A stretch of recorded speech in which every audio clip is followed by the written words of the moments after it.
J'ai un grand favori dans le quintet de dimanche. Je vous en parle tout de suite. Le quintet dimanche est le prix d'Arlé, grand handicap des sprinters. Nous sommes sur la ligne droite, 1200 mètres, avec une piste qui, comme d'habitude, en ce moment sur les bornes de Deauville, vous voyez, il fait grand soleil, sera bonne à souple. 16 concurrents, vous disais-je, des 3 ans et plus. Et on fera bien évidemment confiance aux plus âgés d'entre eux. Je vais d'ailleurs changer de lunettes. Voilà qui est fait. Mon favori dans cette épreuve, c'est, comme d'ailleurs dans le quintet de samedi, celui que monte Christophe Soumillon. C'est le numéro 3, George Prince, un concurrent tout neuf, prix en valeur 42. Il est capable de s'imposer dans cette valeur. Il est en plein sur sa distance, associé à Christophe Soumillon. C'est une toute première chance. On note qu'il reste sur une palanquée de 4e place, mais sur des distances et dans des terrains qui n'étaient pas les siens. Pour moi, ici, 1200 mètres bon terrain, il a tout pour réussir. Une deuxième base, c'est le numéro 2, Millfield, que l'on voit revenir sur la ligne droite. Voilà ce que j'attendais depuis longtemps. Il a pas mal couru en dernier lieu. Si, totalement mal couru, mais bon, je pense qu'on avait dans les mirettes ce quintet, donc on a patienté. Auparavant, il avait pris des places dans des épreuves courues avec tournant. C'est une autre belle base.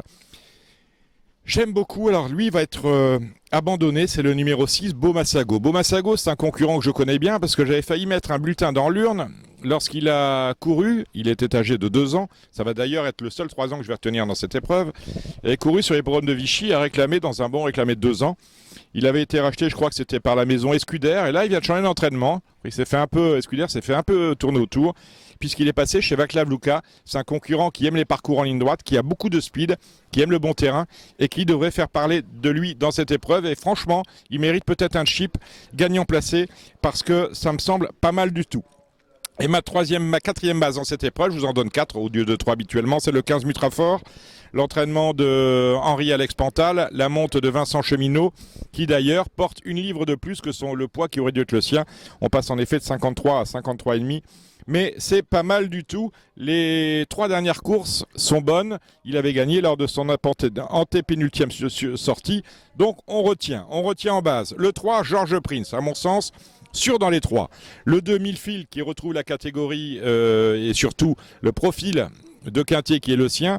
La distance et la ligne droite, ça peut très bien se passer. Le 15, Mutrafort. Et mon outsider dans cette épreuve, le 6, Beaumassago, que j'ai hâte franchement de voir à ce niveau.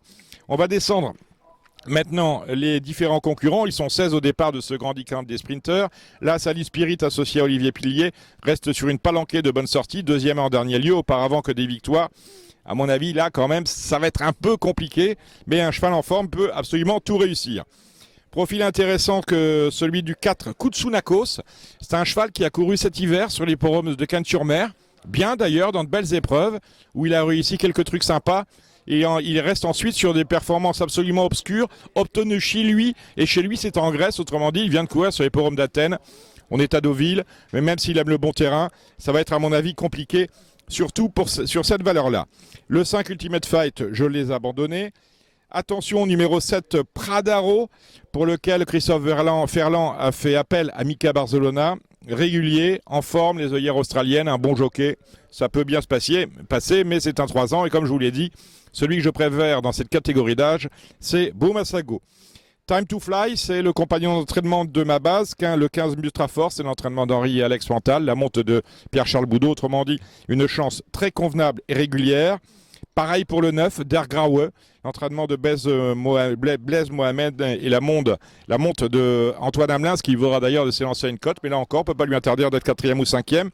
Le 10, Orangefield, vient de gagner sur 1000 mètres à Vichy, pénalisé comme de juste, ça va être compliqué, je laisse de côté.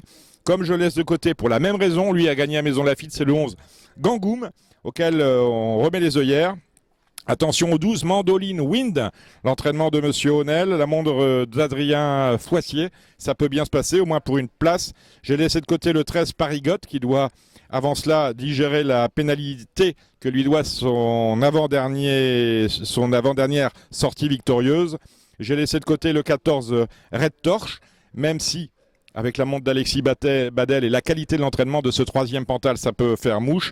Quant à Dameron, pour moi, ça va être extrêmement difficile. Donc n'oubliez pas, pour ce grand handicap de sprinter, mes 4 bases, que sont, si ça veut bien se rallumer, le numéro 3, George the Prince, le numéro 15, Mutrafort, le 2, Millfield, et mon outsider, le 6, Beaumassago. Je vous retrouverai Même endroit, même heure et avec le même plaisir la semaine prochaine pour vous parler des 2 derniers quintés du meeting de Deauville.